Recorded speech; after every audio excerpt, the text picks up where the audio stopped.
तुम्ही 100 PYQ सोडवले, 200 सोडवले किंवा 500 सोडवले, पण तुमच्या मार्कामध्ये 1% इम्प्रूव्हमेंट होत नसेल, याचा अर्थ त्या PYQ मध्ये घोळ नाहीये, तर तुमच्या समजून घेण्याच्या कॅपॅसिटीमध्ये आहे. नमस्कार मित्रांनो, तुमच्या सर्वांचं स्वागत आहे MPSC फॅक्टरीच्या YouTube प्लॅटफॉर्मला. मित्रांनो, आज आपल्याला PYQचा मास्टर क्लास करायचा आहे. भरपूर सारे विद्यार्थी नवीन अटेम्प्ट देणार आहेत, पण वेगवेगळ्या माध्यमात आपण पाहत असतो की PYQ कसे करायचे. कोण सांगते हे PYQ करा, कोण म्हणते 2020 पासून करा, कोण म्हणते गेल्या 30 वर्षाचे करा. असे भरपूर प्रश्न आपल्या विद्यार्थ्यांच्या मनामध्ये आहेत.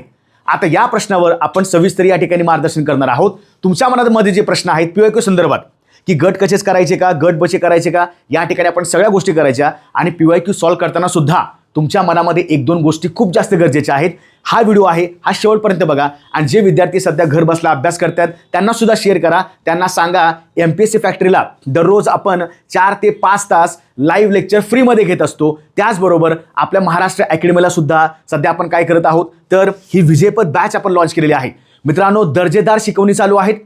विजयपथ बॅचमध्ये जाऊन तुम्ही फ्री लेक्चर्स पाहू शकता. यामध्ये सुरुवातीला फ्री लेक्चर्स पहा, जर तुम्हाला पसंत असेल तर घेऊ शकता. यामध्ये सविस्तर म्हणजे फक्त पूर्व नव्हे तर पूर्व आणि मुख्य सुद्धा आपण फक्त या कमीत कमी फीजमध्ये देत आहोत. कुठलीही शंका असेल बिंदास या नंबरला कॉल करा. बॅचबद्दल तुम्हाला सगळी माहिती मिळून जाईल. आता मित्रांनो, लक्षात ठेवा, सगळ्यात महत्त्वाचं आहे, जे विद्यार्थी सध्या नव्याने अभ्यास करत आहेत त्यांना खूप भरमसाठ अभ्यास करणं पॉसिबल होत नाहीये. खूप जास्त पुस्तकं वाचणं सुद्धा पॉसिबल होत नाहीये. त्यांना कमीत कमी वेळेमध्ये चांगला आउटपुट द्यायचा असेल तर सगळ्यात बेस्ट हे आपलं पुस्तक आहे MPSC गाईड नावाचं. मित्रांनो, यामध्ये आपण काय करतोय, तर आपण यामध्ये सगळा GSचा पूर्व आणि मुख्यचा घटक कव्हर केलेला आहे. त्यानंतर तुम्हाला वेगवेगळे स्टेट बोर्ड वाचायची गरज नाहीत. आता यामध्ये विद्यार्थी खूप जास्त वेळ घालवत आहेत. सगळा स्टेट बोर्ड आणि महत्त्वाच्या NCERTचा कंटेंट हा सुद्धा आपण या पुस्तकामध्ये कव्हर केलेला आहे. त्यामुळं जे विद्यार्थी मनापासून अभ्यास करतायत, त्यांना रिव्हिजन करायची असेल किंवा चांगल्या प्रकारे त्यांना कंटेंट आपला स्वतःचा इन्क्रीज वाढवायचा असेल, ते सुद्धा विद्यार्थी पुस्तक पाहू शकता. सध्या Amazonला बेस्ट सेलर आहे. त्याचबरोबर तुम्ही Amazonला सुद्धा जाऊन पाहू शकता, हे पुस्तक घेऊ शकता. आता महत्त्वाचं काय बघा, तर तुमच्या मनामध्ये जे प्रश्न आहेत की सर बरेच जण PYQ सांगतायत, पण आम्हाला अजून कळलेलं नाहीये किती वर्षांचे PYQ करायचे. सर फक्त सॉल्व्ह करायचे का, म्हणजे या पेपरमधला हा प्रश्न आहे. या प्रश्नाचं उत्तर क्रमांक 3 आहे. झाला का PYQ? त्यानंतर ॲनालिसिस कसं करायचं आहे, म्हणजे फक्त PYQ केला, पुढं गेलो, अरे पण मागचा PYQ आहे त्यातनं काय शिकलो का. सविस्तर व्हिडिओ व्यवस्थित पहा. तुम्हाला अभ्यास करताना हा खूप जास्त व्हिडिओ महत्त्वाचा मार्गदर्शनकारक ठरणार आहे. त्यानंतर खूप जास्त महत्त्वाचं आहे की अजून एक प्रश्न असतो. बरेच जण विद्यार्थी सांगतात, बरेच जण काही लोक सांगत असतात सोशल मीडियामध्ये की 10 वर्षाचे करा, 15 वर्षाचे करा, 30 वर्षाचे करा. मग असा एक प्रश्न असतो, 5 वर्षांचे पुरेसे आहेत का की 10 वर्षांचे करतात. कोणत्या परीक्षांच्या करायच्या. आता MPSC तर भयानक परीक्षा घेते. MPSC गट क घेते, गट ब घेते, राज्यसेवा घेते किंवा इतर ज्या सरळ सेवा सुद्धा काही घेते. मग मला सांगा, सगळ्यांची करत बसायची का, हा एक प्रश्न खूप मोठ्या प्रमाणामध्ये आहे. आणि PYQ पाठच करायचे का की ते समजून घ्यायचे. म्हणजे आपण प्रत्येक घटकावर सविस्तर तुम्हाला मी सांगणार आहे. त्यामुळं व्यवस्थित अंडरस्टँडिंग करा. जे मुद्दे महत्त्वाचे वाटतात डायरीमध्ये नोंद करा. आणि 100% हे जर तुम्ही स्ट्रॅटेजी फॉलो केली तर तुम्हाला PYQचं अंडरस्टँडिंग चांगलं जमणार आहे. आलं का लक्षात? चला पुढे आपण बघूया. आता सर्वात मोठा गैरसमज काय आहे, तर PYQ म्हणजे फक्त प्रश्नांची प्रॅक्टिस. मी तुम्हाला लाईव्ह सुद्धा या ठिकाणी PYQ घेऊन सांगतो की कशा प्रकारे PYQ अंडरस्टँडिंग करायचे. आणि जर तुम्ही गेल्या 3-4 वर्षाचे PYQ जरी केले तरी फरक नाही पडत. आपण ते सुद्धा मुद्दा चर्चा करायची आहे. फक्त प्रश्नांची प्रॅक्टिस आहे का, तर अजिबात नाही. PYQ म्हणजे तुमचा एक्झाम पॅटर्न समजून घेता येतो. तुम्हाला क्वेश्चनचं फ्रेमिंग कळतं की नेमकं परीक्षेमध्ये त्या प्रश्नाचा पॅटर्न कसा आहे, त्या प्रश्नाला कसं फ्रेम केलेलं आहे, तो एक अंडरस्टँडिंग कळतं. त्याच्यानंतर तो कोणत्या घटकावर आहे, त्या घटकाचा आपल्याला महत्त्वाचा इम्पॉर्टंट टॉपिक कळतो. आणि त्या प्रश्नाची डिफिकल्टी लेवल किती आहे, सोप्या स्वरूपातला आहे का, मध्यम आहे का, खूप जास्त अवघड आहे का. त्याचबरोबर तुम्हाला त्याची रिव्हिजन सुद्धा करणं गरजेचं आहे. म्हणजे PYQ फक्त प्रश्नाची प्रॅक्टिससाठी करायचं नाहीये, तर PYQ तुम्हाला होल अँड सोल एवढ्या सगळ्या गोष्टी देणार आहे. म्हणून एक गोष्ट महत्त्वाची आहे. सगळ्यात महत्त्वाचं, हे मुद्दे समजून घ्या. काय, कोणते कोणते टॉपिक तुम्हाला वारंवार विचारलेले आहेत हे तुम्हाला तुमच्या PYQ मधून कळतात. जर मी 2025चा पेपर सॉल्व्ह करायला घेतला, 24 आपण घेतला, तर मला कळतं की इतिहासाला समाजसुधारकावर वारंवार प्रश्न आहेत, वृत्तपत्रावर वारंवार प्रश्न आहेत. किंवा तुम्ही राज्यशास्त्र अभ्यास करताय, राज्यशास्त्रामध्ये सुद्धा महत्त्वाचे ज्या आपल्या घटनात्मक संस्था आहेत त्यांची कलमं विचारतात. महत्त्वाच्या घटना रोज त्या महत्त्वाच्या विचारल्या जातात. म्हणजे हा मला कळाला पॅटर्न कधी, PYQ अंडरस्टँडिंग केल्यावर. म्हणजे काय कळतं मला, टॉपिक वारंवार विचारलेले आहेत, त्यांचं महत्त्व कळतं. प्रश्नांची भाषा कशी आहे, काही वेळा प्रश्न फिरून विचारले जातात का, काही वेळा प्रश्न एकदम बेसिक आहे, पण त्याच्यामध्ये काही स्टँडर्ड शब्द वापरलेले आहेत का ते सुद्धा अंडरस्टँडिंग कळतं. प्रश्नाची डेप्थ किती आहे ते सुद्धा कळतं. बऱ्याच वेळा खोलात जाऊन प्रश्न विचारतात. म्हणजे नॉर्मली आपण काय करतो राज्यशास्त्रामध्ये म्हणजे जनरल आर्टिकल करतो, पण कधी कधी एवढा प्रश्न डीपमध्ये जातो की मग त्यावेळी असं वाटतं की हा मला डीपमध्ये अभ्यास करायचा आहे. पण तुम्हाला हे कळतं कधी की जेव्हा तुम्ही PYQ करता तेव्हा तुम्हाला समजतं की मला प्रश्नांची डेप्थ जाणून घ्यायची आहे. त्याच्यानंतर कोणत्या टॉपिक्सवर प्रश्नांची पुनरावृत्ती होते, असे बरेचसे घटक आहेत ज्यावर तुम्हाला वारंवार प्रश्न विचारले जातात. तुम्ही विज्ञानाचा अभ्यास करताय, त्यामध्ये प्राणी वर्गीकरण आणि वनस्पती वर्गीकरण एखाद दुसरा प्रश्न असतो. किंवा तुमचं जे महत्त्वाचं आरोग्य विज्ञान आहे त्याच्यावर 100% प्रश्न असतो. तुम्ही न्यायशास्त्र करताय, घटनात्मक संस्था, कलम, घटनादुरुस्त्या, महत्त्वाची तत्वे किंवा तुमचा महत्त्वाचा मूलभूत अधिकार, ते कलमावर प्रश्न आहेत. म्हणजे प्रत्येक विषयाला जे प्रत्येक आपल्याला घटक असतात ते तुम्हाला या ठिकाणी समजून येतात. त्याच्यानंतर MPSC प्रश्न कसा ट्विस्ट करते. जर 2025च्या गट क साठी एखादा प्रश्न असेल, तोच प्रश्न कदाचित आधी 2023ला फिरवून विचारला असेल आणि मग तुम्ही काय म्हणता, प्रश्न फिरवून विचारला. याचा अर्थ काय, MPSCनं तो प्रश्न थोडा ट्विस्ट केला. मग सगळ्या गोष्टी बघूया आणि मी इथं सुद्धा PYQ घेऊन तुम्हाला समजून सांगतो की नेमकं काय करायचं. ठीक आहे, व्हिडिओ व्यवस्थित बघा. मात्र तुमच्या आत्ताच्या तयारीमध्ये हा व्हिडिओ सर्वोत्कृष्ट असणार आहे. तुम्हाला समजेल की एक एक गोष्ट खूप जास्त महत्त्वाची आहे आणि यातले बरेचसे पॉईंट जेव्हा तुम्ही स्वतःच्या त्या वापरामध्ये आणाल, स्वतः ॲनालिसिस कराल, तुम्हाला खूप जास्त फायदा होणार आहे. आता कोणत्या परीक्षेचे PYQ करायचे हा एक खूप मोठा मुद्दा आहे. कारण आता आपल्याकडे एवढे दिवस नाही आहेत की बाबा मी सगळ्या परीक्षांचे करून टाकतो, एवढं पॉसिबल पण नाही. ज्या आपल्या आवाक्यामध्ये गोष्टी आहेत त्याचा पहिला विचार करा. मला माहित आहे की सध्या मला ऑक्टोबरच्या परीक्षेची तयारी करायची आहे. सध्या आयोगाच्या नुसार माझी परीक्षा 25 ऑक्टोबरला आहे.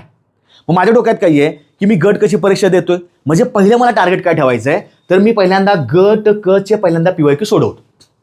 बरोबर, गट क चे PYQ सोडवतो. म्हणजे कुठले, गट क चा 2025चा पेपर पूर्वचा, 2024चा पेपर आणि 2023चा एक पेपर.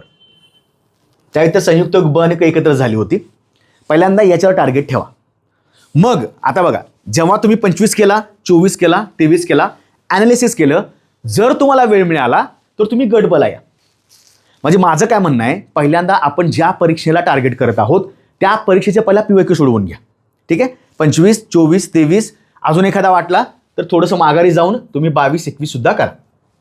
आता गट ब जेव्हा तुम्ही ही लाईन कव्हर कराल, आता काही विद्यार्थी म्हणतात सर आम्ही सुरुवातीपासून येऊ का, म्हणजे 2000 पासून येऊ का, 2010 पासून येऊ का. मित्रांनो, त्यावेळेचा पॅटर्न हा स्कॉलरशिप लेवलच्या परीक्षेचा प्रश्न असायचे. म्हणजे जो विद्यार्थी स्कॉलरशिप द्यायला लागलाय त्याला जर मी बसवून सांगितलं की बाबा याच्यावरच्या प्रश्न तू रट्टा मार पाठ कर, तो सुद्धा परीक्षेचे उत्तर देणार, त्या प्रश्नांची उत्तर देणार. म्हणून खूप आधीचा करू नका. प्रत्येक 1, 2, 3 वर्षामध्ये पॅटर्न चेंज होत आहेत. म्हणून माझं काय म्हणणं आहे, 2025 रिव्हर्स केसमध्ये जा. रिव्हर्स 25, 24, 23, वेळ मिळाला 22, 21. मग त्यानंतर जर तुम्हाला असं वाटते की सर हां मला आता बऱ्यापैकी अंडरस्टँडिंग झाले पण माझ्याकडे वेळ आहे, मग जावा गट बला. गट बचा पॅटर्न तोच 2000, आता जो 26चा पेपर झाला ॲक्च्युली 26चा, त्याच्यानंतर 2025चा गट बचा पूर्व, 2024 बस. म्हणजे मला असं म्हणायचं आहे की जरी तुम्ही 10 पेपर कुठलेही सोडवले, गट कचे सोडवले आता रिसेंटली म्हणजे इथून माघारी, गट ब चे सोडवले 5 गट क 5 गट ब, तुमचे 10 जरी प्रश्नपत्रिका झाल्या, 10 प्रश्नपत्रिकेचे तुमच्या स्वतःकडे 1000 प्रश्न होतात. मग मला सांगा, तुमच्याकडे जर 1000 प्रश्न असतील आणि त्यातनं आपण 50 भर गोष्टी आरामात समजून घेऊ शकतो, पण तुम्हाला समजूनच घ्यायचं नाही. म्हणण्याचा उद्देश काय माझा, तुम्ही सगळं आता महाभारत रामायण नाही करू शकत, तेवढा वेळ नाही आपल्याकडे. हे जर तुम्हाला पुढच्या वर्षी करायचं असेल ना, तुम्ही सगळ्या परीक्षांचे कव्हर करा. पण आता माझ्याकडे काय आहे, टार्गेटेड परीक्षा माझी तलाठी लिपिक, मला गट क काढायचीच आहे, मला 50+ मार्क आणायचेच आहेत, मी काही करून आणणार.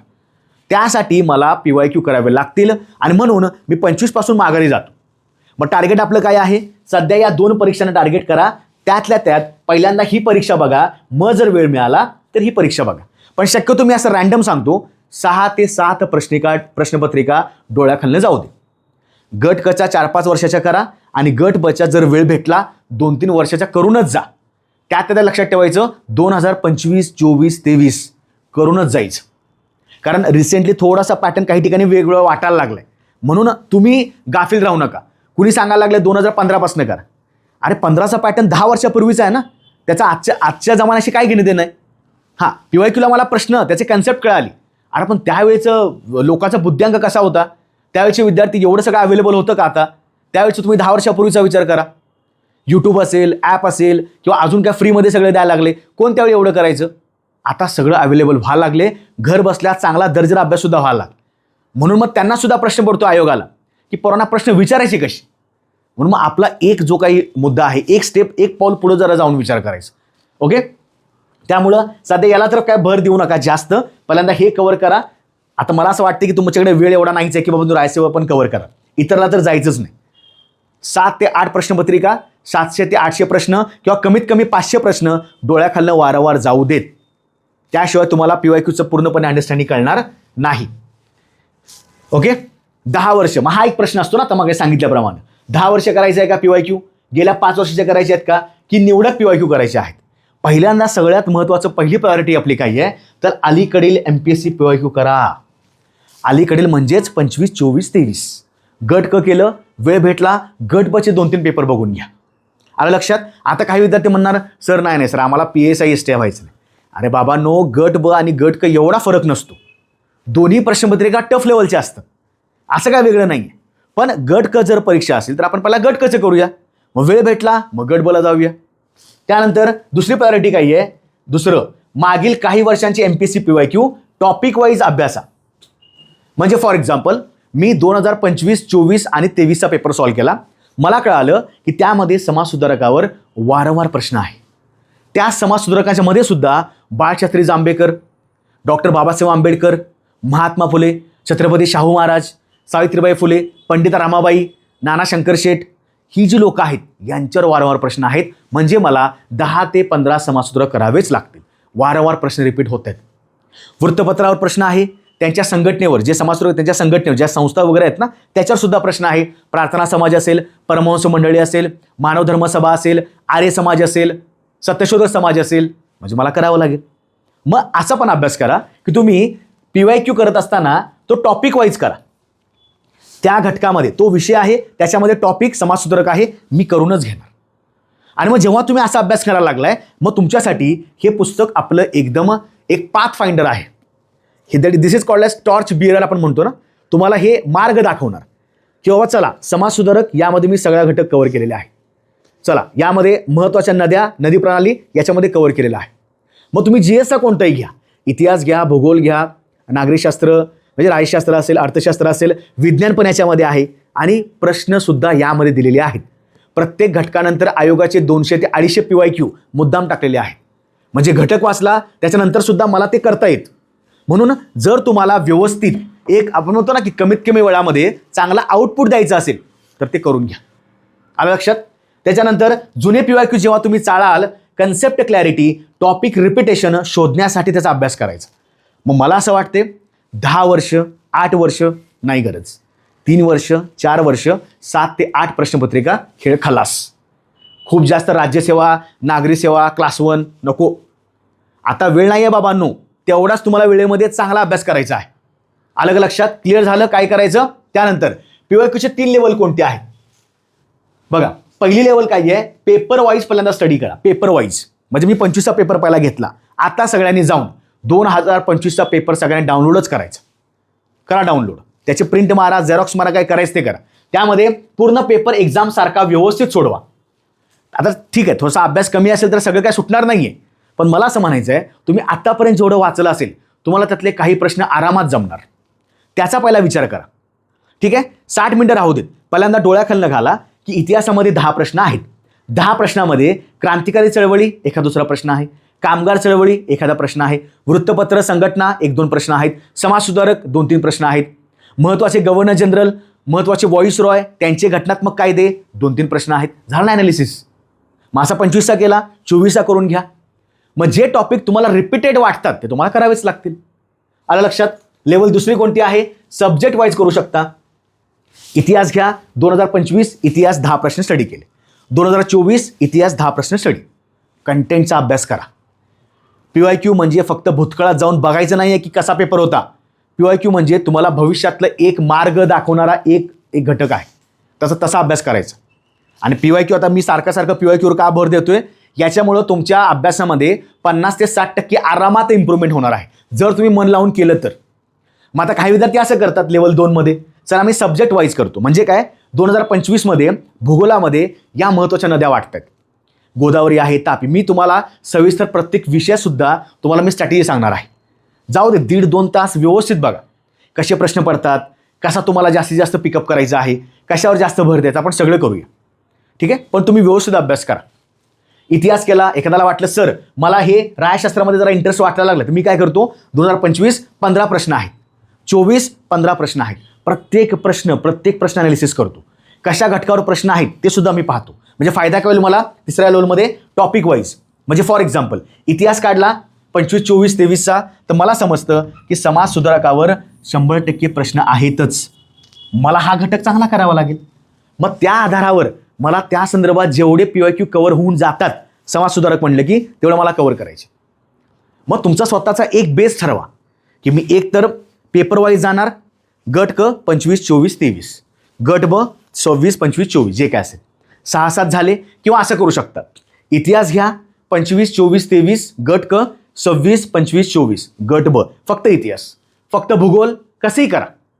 बघा मला असं म्हणायचं आहे की मला जो विषय आवडतो तो तुम्हाला नाही आवडणार.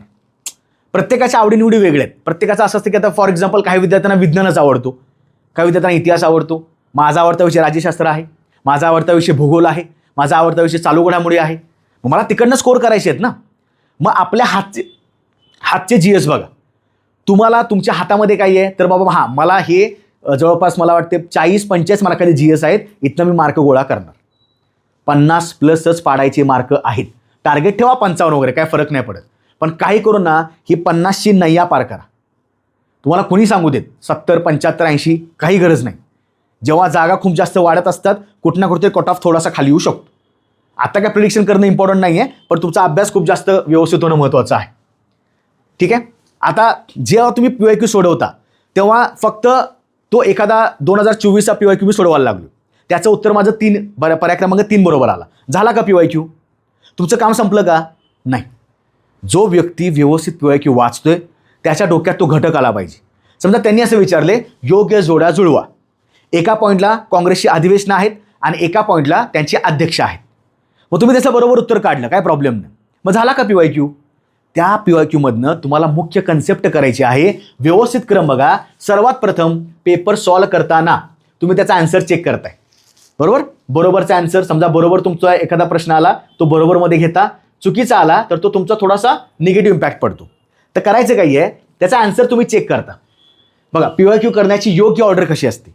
चुकीचे प्रश्न तुम्ही वेगळे करता. समजा बरोबर तुमचे 100 पैकी, किंवा तुम्ही नॉर्मल 50 सोडलं तरी चालेल.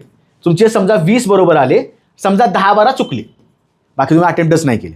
आता मला सांगा, तुमचे जे बरोबर आले तुम्हाला तो प्लस पॉईंट आहे, पण जे चुकले त्याला निग्लेक्ट करू नका. कदाचित पुढच्या एका परीक्षेला जे तुमचे चुकलेले आहेत त्याच्यावर एखादा प्रश्न विचारू शकतील. मग काय करणार? मग आता करायचं काय आहे, तर जे चूक ती का झाली त्याचं अनालिसिस करा. बरं, चूक का झाली? माझं वाचन कमी पडलं का? हा जो काही चुकीचा प्रश्न आहे त्याचं उत्तर चुकलंय माझं, तो माझ्या नोट्समध्ये आहे का? तो माझ्या कंटेंटमध्ये आहे का? मी तो वाचला नाही का? तर ती खरंच माझी चूक आहे. म्हणजे ॲक्सेप्ट करावं लागेल. पुन्हा जाऊन काय करायचं, ती कन्सेप्ट रिव्हिजन करा. मग आता होतंय काय, चुकलेले प्रश्न 10-12 किंवा किती जे असतील तेवढे असतील, त्यावर जरा जास्त फोकस करा. की अगेन पुस्तक काढलं आपलं, पुस्तकातनं ते व्यवस्थित वाचलं, कन्सेप्ट क्लिअर केली. म्हणजे काय केलं, कन्सेप्टची रिव्हिजन झाली, क्लिअर केली. आता पुन्हा क्वेश्चन एकदा जाऊन बघायचा. म्हणजे चुकीचा प्रश्न समोर आहे, तुम्ही पेपर सॉल्व्ह केलेला, साईडला तुमचं पुस्तक आहे आपलं MPSC गाईड, दोन्हीकडनं क्रॉस ओव्हर केलं. चुकले का चेक केलं, याला म्हणायचं ॲनालिसिस. नुसतं सॉल्व्ह करणं 10-10 हजार पण तुम्ही प्रश्न जरी सोडवला तुम्हाला मार्कमध्ये इम्प्रूव्हमेंट नाही मिळणार. चांगले 500 सोडवा, 500 मध्ये तुम्हाला 500 गोष्टी आरामात कळतील जर तुम्ही मन लावून केलं तर. म्हणून एक प्रॉपर सिक्वेन्स ठेवा. आता जे प्रश्न बरोबर आहेत, तुमची उत्तरं बरोबर आहेत, ते लगेच हवेत जायचं नाही. बरोबर आलं म्हणजे माझ्या कंटेंटमध्ये होतं, बरोबर आलं म्हणजे मी प्रॉपर वाचलेलं आहे. एकदा पुन्हा जनरल डोळ्याखालनं जाऊ देत, काय फरक पडत नाही. रॅपिड रिव्हिजन करा. कदाचित ह्या 43 प्रश्नामधले तुम्हाला परीक्षेला काही 3-4 प्रश्न रिपीट होऊ शकतात.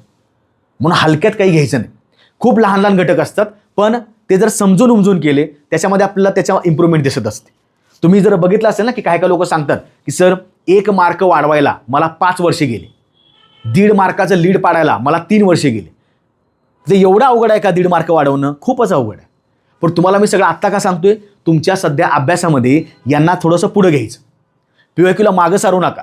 जोपर्यंत तुम्हाला प्रश्नांचं एक आवाका समजत नाही तोपर्यंत तुम्हाला काहीच कळणार नाही. तुम्ही किती पुस्तक वाचा, तुम्ही काही करा. त्यानंतर रॉंग क्वेश्चनचं अनालिसिस काय करायचं? चूक झाली म्हणजे फक्त आन्सर पाहू नका. स्वतःला ह्या गोष्टी विचारा, बाबा काय चूक झालेली? कन्सेप्ट माहीत नव्हता का? कन्सेप्ट माहिती होता पण आठवला नाही का? म्हणजे याच्यावर काम करायला लागेल. कन्सेप्ट माहिती नसेल तर मग कन्सेप्टवर काम करायला लागेल. होतं ना कधी कधी कन्फ्युजन वाढतं. कन्सेप्ट माहिती आहे पण मला आठवली नाही. बरं, कन्सेप्टच माहीत नाही आहे, मग ते वाचवून घ्यावं लागेल. त्याच्यानंतर क्वेश्चन चुकीचा होता का किंवा क्वेश्चन चुकीचा वाचला का? बऱ्याच वेळा आयोगाचे खूप जास्त ट्रॅप मेथड असतात. म्हणजे अयोग्य ओळखा. आता बघा ना, हे तुम्हालाच मी सांगतोय. अयोग्य नाही, खालबी कोणती विधाने अयोग्य नाही, योग्य नाही, योग्य आहेत, अचूक नाही, बरोबर आहे, काहीच कळत नाही. मग आयोगाची पहिला भाषा समजून घ्या. त्याचं कामच ते आहे तुम्हाला ट्रॅपमध्ये अडकवणं. त्याचं कामच आहे तुम्हाला पूर्ण त्या याच्यामध्ये जाळ्यामध्ये अडकवायचं. आपण अडकायचं नाही, आपण हात बाहेरच टाकायचा. आम्हाला माहिती आहे तुम्ही काय करणार आहे. हे तुमचं काम लक्षात ठेवा, महत्त्वाचं. 2 ऑप्शन्समध्ये कन्फ्युजन झालं का? बऱ्याच वेळा 4 तुम्हाला जे ऑप्शन दिलेले असतात त्यात ते 2 ऑप्शन कटतात. पण जे शिल्लकचे 2 आहेत त्यात काय करायचं? मग त्यात तुमचं थोडं लॉजिक लागलं पाहिजे. म्हणजे बऱ्याचशा वेळा असं होतं, माझंसुद्धा बऱ्याच वेळा होतं की काही वेळा कन्फ्युजिंग घटक वाटला, मी त्या 4 पैकी 2 कॅन्सल केली, पण 2ला वेळ लागतो. मग तिथं थोडंसं काम करावं लागेल. तुम्ही 50% त्या उत्तराच्या जवळच आहात. 4 पैकी 2 ऑप्शन कॅन्सल करणं, you are very close to the answer. But again तेच रिव्हिजन, रिकॅप्चर, रिव्हिजन. ह्या स्वतःला गोष्टी विचारत जायचं. यातूनच तुमची खरी इम्प्रूव्हमेंट होणार आहे. आता ज्यांना असं वाटणार नाही सर हे काय PYQचं वगैरे काय नसतं, त्यांनी स्किप मारा. पण ज्यांना खरंच काही करायचं आहे त्यांनी व्हिडिओ शेवटपर्यंत बघा. तुम्हाला मी PYQ अजून घ्यायचे आहेत. तुम्हाला 7-8 तुम्हाला PYQ समजून सांगतो की अभ्यास कसा करायचा. PYQ अनालिसिस म्हणजे काय असतं नेमकं? अनालिसिस म्हणजे फक्त आन्सर पाहणे नव्हे.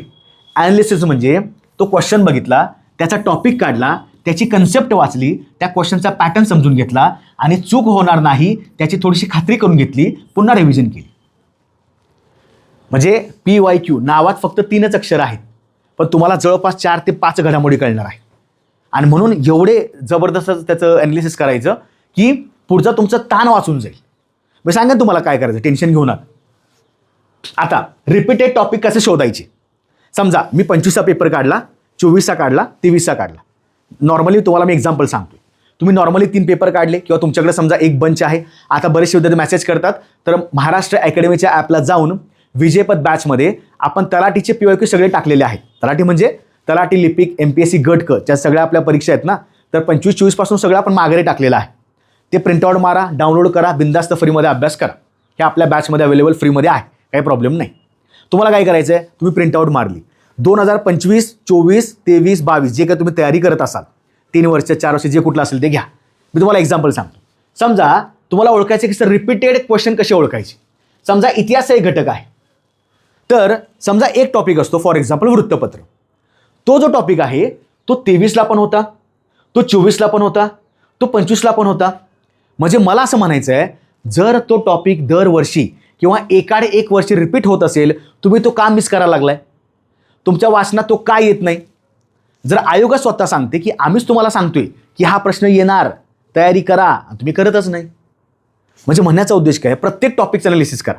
इतिहासामध्ये एवढं केलं, तुम्हाला मी डिटेल स्ट्रॅटेजी सांगणारच आहे, त्याची काळजी करू नका. निवांत तुमचा अभ्यास चालू ठेवा, त्याच्यावर सध्या काम चालूच आहे. भूगोलमध्ये नदी प्रणाली, धरणं महत्त्वाची, खाड्या असतील किंवा महत्त्वाची पुळणं असतील, बीच असतील, जे काय असतील, रिपीटेड प्रश्न आहेत. मग तुमचं काम काय आहे? प्रत्येक PYQला अनालिसिस करा, प्रत्येक वर्षाच्या. म्हणजे मला हा घटक आहे तो करावाच लागणार. आलं लक्षात? रिपीटेड पॅटर्न बघा. आणि आयोगाचे रिपीटेड पॅटर्न बरेचसे असतात. बरं, मी असं नाही म्हणत आहे की 2023ला प्रश्न होता तोच आयोगानं उचलला आणि 25ला टाकला. एवढं कसं काय आहे तसं टाकतील? अरे त्यांचं पण डोकं आहे ना तेवढं. जर त्यांनी तिकडं 23ला एखादा प्रश्न टाकला असेल, ती कन्सेप्ट घेतली, त्याच्यावर काहीतरी 2-3 पॅटर्न वेगळे टाकले. म्हणजे महत्त्वाचं काही आहे, क्वेश्चन्स रिपीट झाला नाही तरी कन्सेप्ट मात्र रिपीट 100% होऊ शकते. बरोबर आहे ना?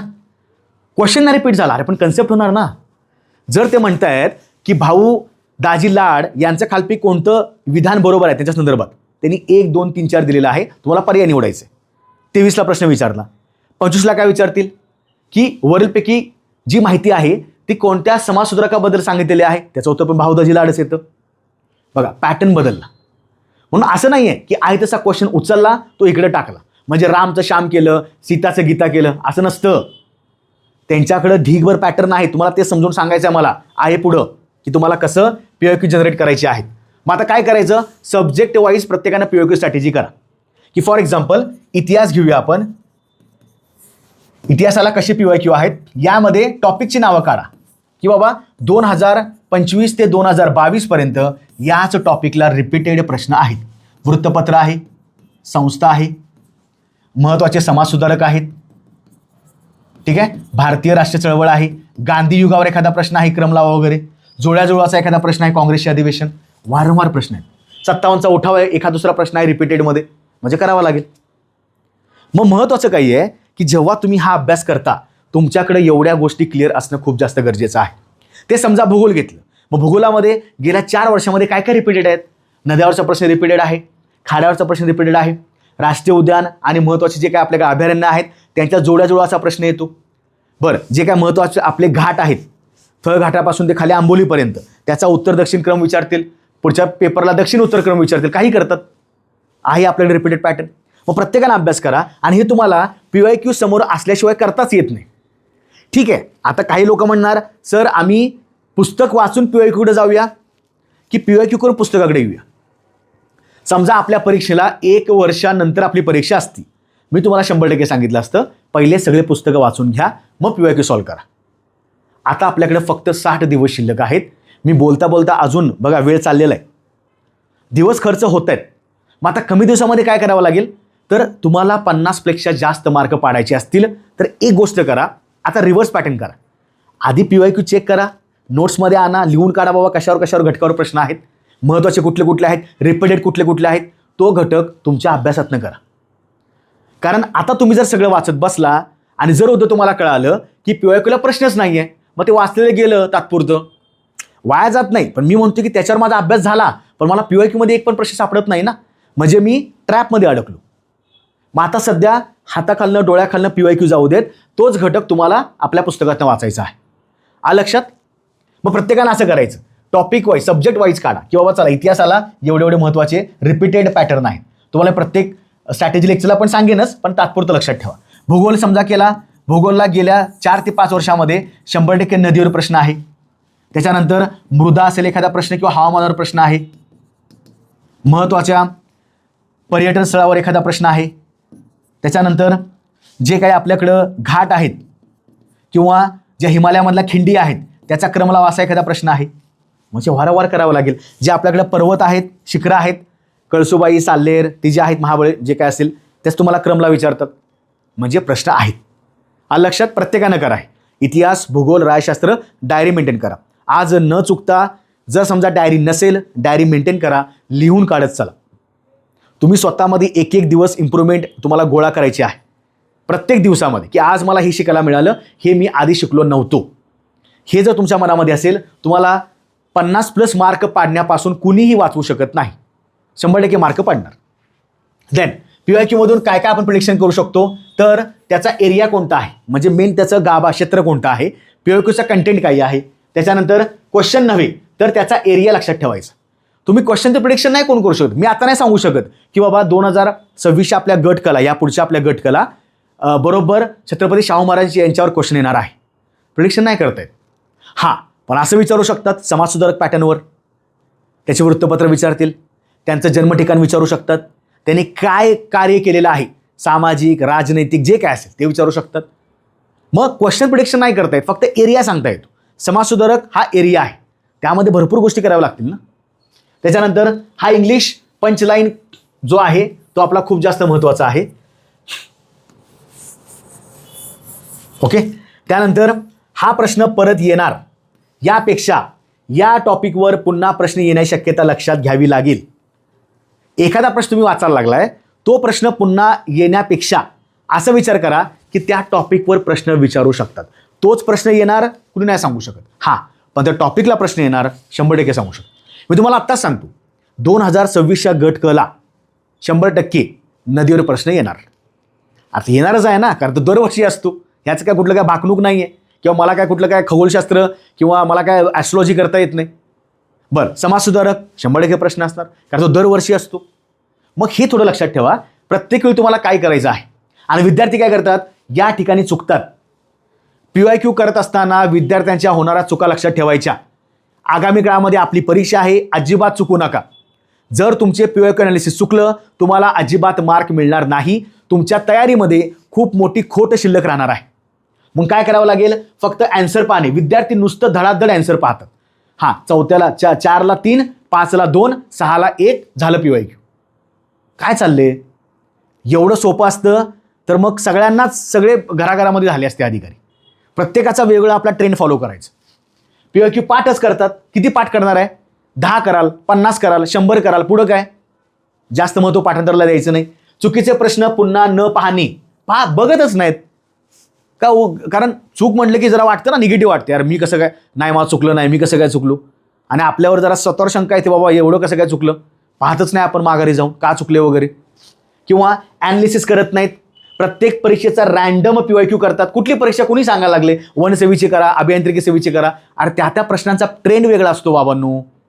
आपलं चाललंय गटकचं, गट क करा, गट ब करा, काय फरक पडतो. त्याच्यानंतर सिलॅबसशी लिंक करत अजिबात नाही. अजिबात लिंक करत नाही. प्रश्न चुकला, हां ठीक आहे चुकला, त्याचं बरोबर केलं. अरे पण सिलॅबसच्या टॉपिकला लिंक करा, की हा इतिहासामधला आधुनिक जो महाराष्ट्राचा इतिहास आहे त्यामध्ये सुद्धा समाजसुधारकामध्ये बाळशास्त्री जांभेकरांवर प्रश्न आहेत. म्हणजे मला त्यांच्याबद्दल माहिती गोळा करायला पाहिजे ना, मी करतच नाही. त्याच्यानंतर PYQ केल्यावर रिव्हिजन अजिबात करत नाहीत, नुसतं PYQ करत बसतात. डोळ्याखालनं सगळं जाऊ देत.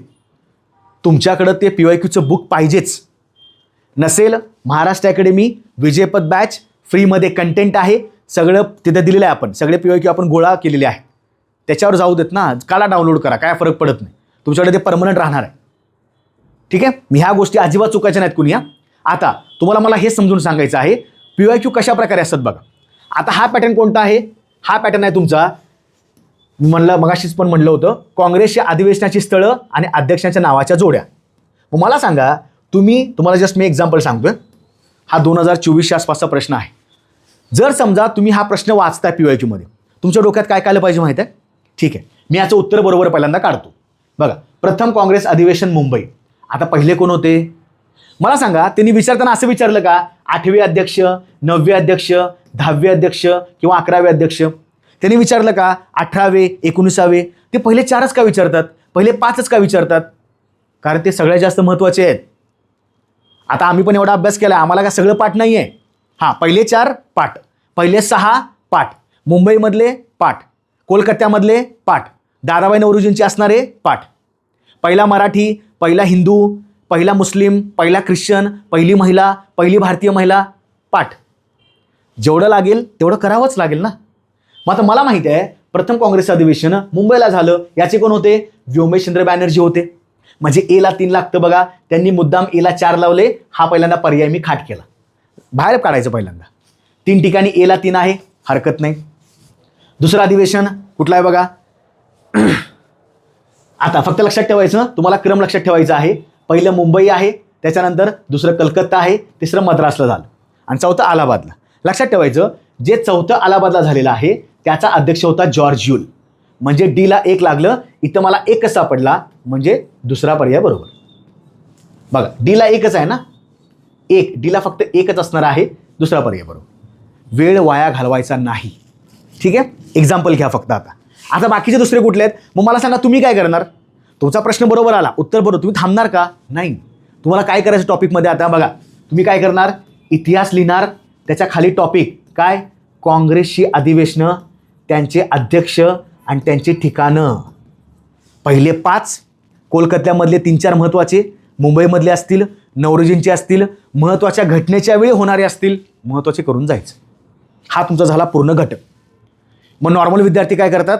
चला PYQचं हे उत्तर झालं नाही, व्यवस्थित सगळे घटक करा. ह्याला किती वेळ लागणार आहे काँग्रेसच्या अधिवेशन बघायला? 15 मिनटं, 20 मिनटं, 30 मिनटं, 1 तास घ्या ना, 1 तास. मग पण इथून पुढं काँग्रेसच्या अधिवेशनाला प्रश्न विचारला तो अजिबात चुकवायचा नाही आपण. अलग लक्षात. मग दुसरा कोण असतो? व्यवस्थित बघा. आता इथं दुसरे आहेत दादाबाई नौरोजी 86ला होते, 83ला होते, 1993ला होते आणि पुन्हा 1907ला सुद्धा होते. ठीक आहे, लक्षात ठेवायचं. तिसरे होते कोण? बदरुद्दीन तय्यबजी. झाला क्लिअर. पण एका PYQ मधून आपण 5 गोष्टी आरामात करू शकतो ना. त्यानंतर बघा आता रिपीटेड पॅटर्न कसा असतो बघा. महाराष्ट्रातील घाट व त्यावरील रस्ते यांच्या योग्य जोड्या लावा. क्लिअर.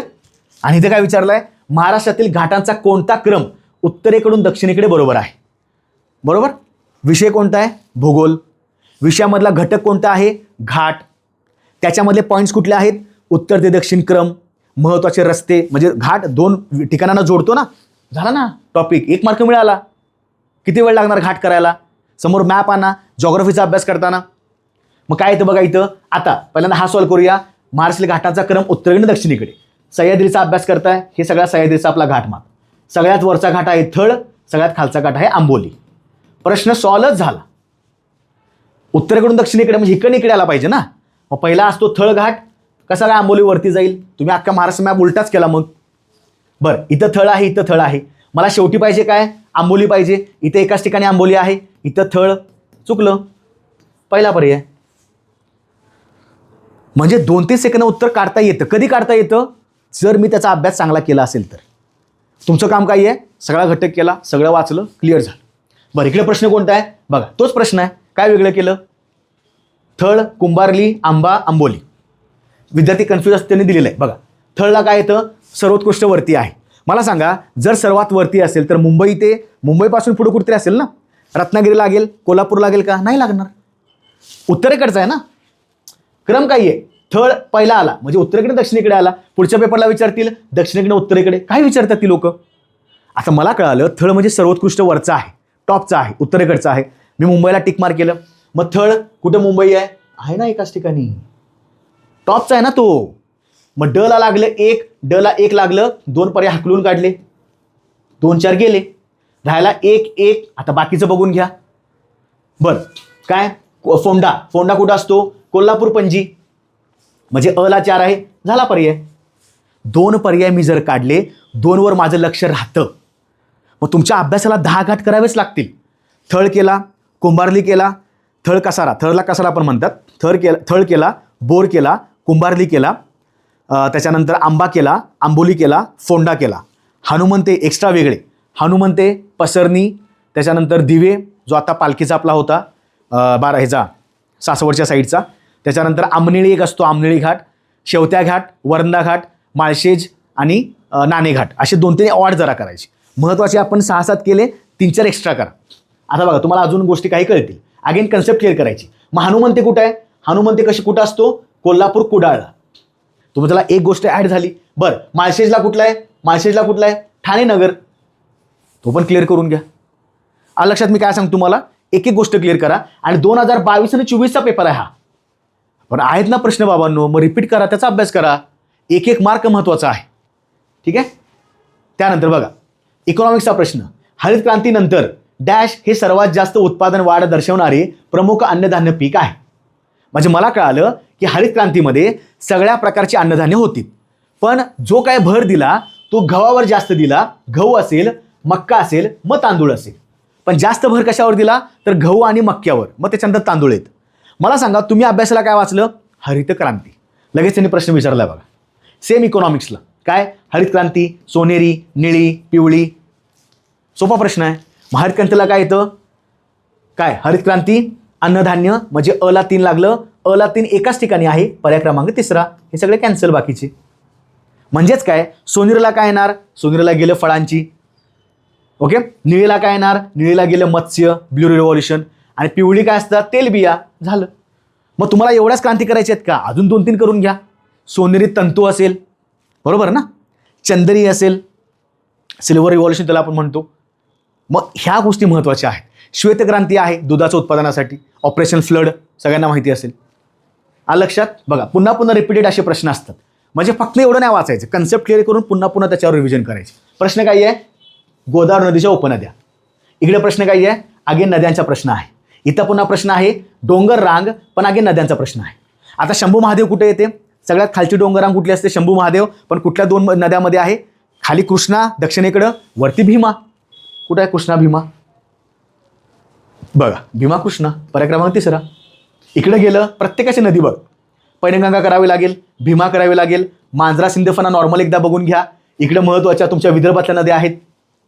मग अभ्यास करताना महाराष्ट्र पठारावर ज्या महत्त्वाच्या नद्या आहेत, गोदावरी वरून खाली, नर्मदा, तापी, गोदावरी, भीमा, कृष्णा, त्यांचा क्रम बघा, उत्तर दक्षिण. त्यांची लांबी बघा, लांबी चढता क्रम, उतरता क्रम. पुन्हा त्यांच्या उपनद्या बघा महत्त्वाच्या. ते गोदावरी महत्त्वाच्या उपनद्या माहिती पाहिजेत, विदर्भातल्या महत्त्वाच्या उपनद्या माहिती पाहिजेत.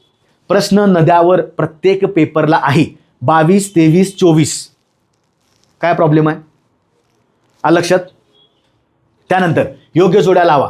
महत्त्व समाजसुधारक, त्यांचं महत्त्वाचं काही त्यांनी जे काही काम केलेलं आहे, एखादं मंडळ स्थापन केलं असेल, एखादी संस्था असेल, करावंच लागेल. काय बघा आता तुम्हाला कुठलं येते बघा यातलं? अनाथ बालिकाश्रम, विधवा गृहाची स्थापना. हां, आता हे थोडंसं लक्षात येतं की इथं काहीतरी हे लॉजिक इथं लागणार आहे. ठीक आहे. गोपाळ हरी देशमुख बघा, कर्वे म्हणलं की स्त्री शिक्षण जास्त येतं, पहिले पुरस्कर्ते आहेत.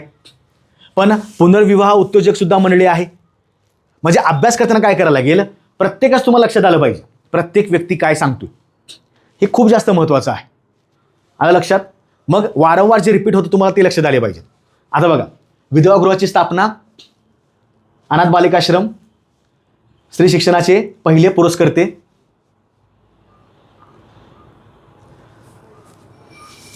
बघा, आता गोपाळ हरी देशमुख म्हणलं की याला 3 ऑप्शन लक्षात ठेवायचा.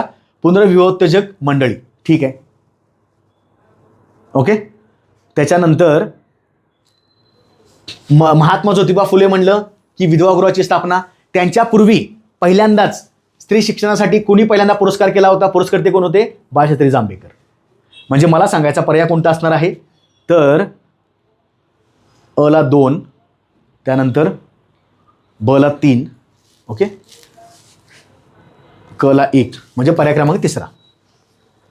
म्हणजे जेव्हा तुम्ही समाजसुधारक वाचाल, प्रत्येकाचं काहीतरी करून घ्या की बाबा महात्मा फुले काय म्हणतात किंवा जांभेकरांचं काय म्हणणं आहे, भावदाजी लाड काय म्हणतात, त्यांचं प्रत्येकाचं करून घ्या. अवघड अजिबात नाही, ते जमलं व्यवस्थित पाहिजे. ठीक आहे. तर जे विद्यार्थी आहेत, अजून मी वारंवार सांगतोय, ज्यांना आमच्यासोबत चांगला अभ्यास, हे सगळं आपण बॅचमध्येच घेतोय. प्रत्येक शिक्षक, प्रत्येक घटक, महत्त्वाचे टॉपिक्स, त्याचे रिव्हिजन, त्याचे टेस्ट, हे सगळं आपण देत आहोत. घर बसल्या अभ्यास व्यवस्थित करा. त्याचबरोबर बॅच पाहून घ्या, वाटली तर घेऊ शकता, अदरवाईज काही गरज नाही. सगळ्या गोष्टी तुम्हाला सगळ्या फ्रीमध्ये आपल्या चालूच आहे. महाराष्ट्र अकॅडमीच्या ॲपला आपण फ्री लेक्चर्स घेतोय. तिथं सुद्धा आपले नोट्स अवेलेबल आहेत, टेस्ट अवेलेबल आहेत.